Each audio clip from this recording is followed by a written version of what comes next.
Hello friends, today's our topic is Sons and Lovers, a novel written by D.H. Lawrence. Um, it is a masterpiece of the novelist. It is third published novel of the author.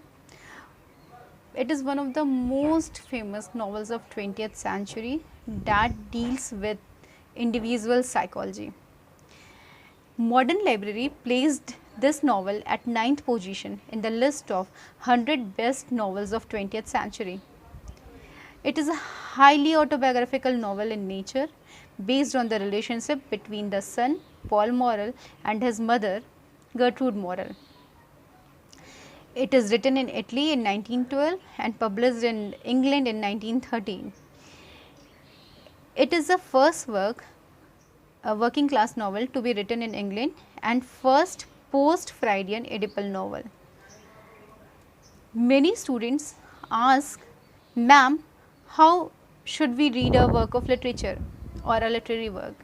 So, my answer is for them, first we should know what is the main objective of our reading. If it is for entertainment, then you should know nothing, you are not supposed to understand anything about background or biography of the author. But if it is related to knowledge, means you are reading anything for knowledge or for instruction, then it is very necessary that you should know about the background of the author and of course his biography as well. Background का मतलब होता है कि वो author किस era से belong करते हैं, उस एरा में क्या ऐसा सोशल, पॉलिटिकल या फिर इकोनॉमिकल मूवमेंट हुआ जिनका असर ऑथर पर पड़ा। एक ऑथर अपनी ही सेंचुरी का प्रोडक्ट होता है। जैसा कि हमने सुना है, लिटरेचर को दर्पण कहते हैं साहित्य का, means literature is the mirror of society. So of course आप क्यों पढ़ रहे हैं यह बहुत ज़रूरी है। अगर आप नॉलेज के लिए पढ़ रहे हैं तो हमें ऑथर और उसके बैकग्राउंड को जानना है। तो चलिए फिर हम ऑथर के बारे में जानते हैं। Author D.H. लॉरेंस हैं, डेविड हर्बर्ट लॉरेंस। उनका लाइफ स्पैन 1885 टू 1930 है। ही is a realist and naturalist. He is also a versatile genius who is a novelist, poet, short story writer, translator, critic end of course a very famous painter. उनके जो work हैं वो highly autobiographical हैं। 44 years के span में उन्होंने बहुत सारा लिखा, बहुत अच्छा लिखा है और नए एक्सपेरिमेंट किए हैं उन्होंने अलग अलग जॉनर में। वो अपने पेरेंट्स के 4th चाइल्ड थे। His father was Arthur John Lawrence, a barely literate miner, and his mother was Lydia, a former teacher. Parents में अक्सर लड़ाइयाँ हुआ करती थी जिनका रिफ्लेक्शन हमें उनके वर्क में दिखता है। लॉरेंस अपनी मदर से बहुत ज़्यादा इन्फ्लुएंस थे, इसलिए एडिपल कॉम्प्लेक्स का भी हम देख सकते हो उनके वर्क में। Sons and Lovers is an example of Oedipal complex in fact. D.H. Lawrence को पोर्नोग्राफिक राइटर भी कहा जाता था उस टाइम में, जिस समय वो लिख रहे थे।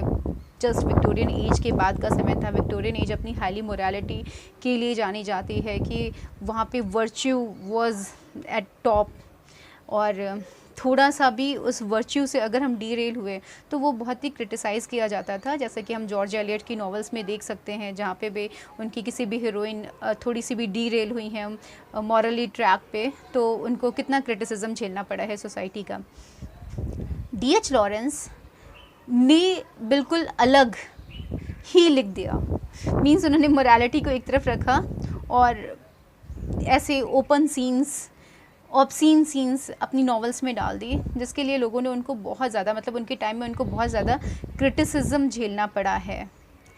ऐसा बोलते हैं कि he revolutionized fiction writing with his frank portrayal of sensual scenes and earn notoriety while he lived. और लोगों ने उन्हें बहुत सारे कमेंट्स और क्रिटिसिज्म उस समय झेलना पड़ा। अगर नहीं होता तो मे बी वो अपने टाइम में ही बहुत इनको पॉपुलैरिटी मिल जाती, लेकिन पॉपुलैरिटी नहीं उन्हें मिली, उन्हें क्या मिली? नोटोरिटी।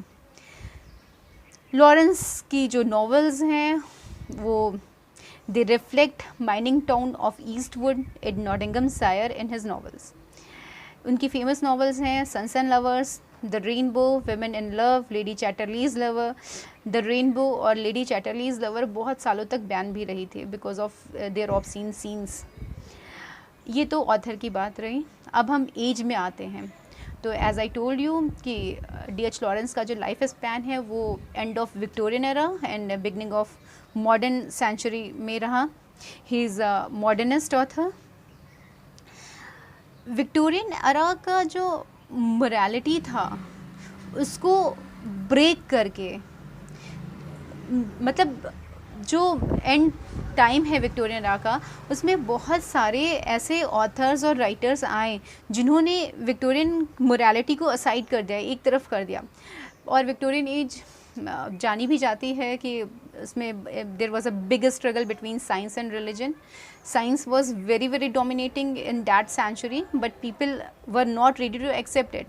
Why? Because they were highly moral, God-fearing people. फिर जब चार्ल्स डार्विन ने 1859 में अपना वर्क लाया ओरिजिन ऑफ स्पीसीज, तो उसने बोला कि नहीं, जो हम सोचते हैं कि एडम एंड ईव ने स्टार्ट किया है लाइफ को, ऐसा नहीं है। लाइफ स्टार्ट हुई है किसके द्वारा? छोटे छोटे एनिमल्स के, मीन्स यूनिसेलुलर के द्वारा, और फिर वो धीरे धीरे डेवलप होकर के in this way survival of the fittest का सिद्धांत यहाँ पर आया। और actually it questioned about the deep faith in religion. उसके बाद एजरा पाउंड भी बहुत फेमस है 20th सेंचुरी के, जिन्होंने बोला make it new, means we have to break with the old tradition and make something new for modernism. First world war को भी हम जानते हैं, 1914 to 1918 का पीरियड है, जिसमें बहुत सारे रिवोल्यूशंस, इंडस्ट्रियलाइजेशन हुए just to win the war. Sigmund Freud भी मॉडर्न एरा के एक बहुत इम्पॉर्टेंट कंपोनेंट हैं। He is known as the father of psychoanalysis. इससे उनके पहले साइकोलॉजी इतना डेवलप नहीं था, पर उन्होंने साइकोलॉजी को बहुत ज़्यादा डेवलप किया और नए नए थियोरीज़ लाए, जिन्होंने बताया कि actually it is mind that regulates our body, that regulates our dos and don'ts. It everything depends on mind actually. और माइंड में भी क्या, he gives many theories like theory of id, ego and super ego, personality theory, psychosexual development theories, और भी बहुत सारी theory उन्होंने दिया, जिसे हम कभी सिगमंड फ्रायड के साथ में वीडियो बनाएंगे और डिस्कस करेंगे। सिगमंड फ्रायड के बाद नीशे भी, फ्रेडरिक नीशे भी बहुत फेमस फिलोसोफर हैं, जिन्होंने बोला गॉड इज़ डेड। मतलब you can understand कि in Victorian era when we are highly God fearing people, one man came and said God is dead, so what will be the effect of that theory on mankind? बहुत सारे नए authors भी आए like T.S. Eliot, Ezra Pound, Dorothy Richardson, Dostoevsky, Walt Whitman, James Joyce, जिन्होंने different genre पे different experiment किए। T.S. Eliot की wasteland is very famous poetry, very famous book of 20th century, published in 1922। James Joyce का Ulysses भी बहुत famous है। इन लोगों ने स्ट्रीम ऑफ कॉन्शियसनेस को बहुत प्रमोट किया। Virginia Woolf is also a writer of a stream of consciousness and interior monologue. So we can see that actually it was the age of highly sensitive, where many things were taking place, many ups and downs were taking place. D.H. Lawrence भी उन्हीं में से एक हैं, और इस era का complete effect हमको उन पर देखने को मिलता है। Sons and Lovers, as I have already explained you, is a highly autobiographical novel that is related to the real incident of author's life. Author की लाइफ का बिल्कुल क्लियर रिफ्लेक्शन है। जिस तरीके से ऑथर ने अपनी लाइफ में स्ट्रगल किया था, वैसे ही यहाँ पर पॉल मॉरल को स्ट्रगल करना पड़ता है। We will discuss summary in detail in our next video. Till then, take care and please don't forget to like and subscribe the video. Thank you.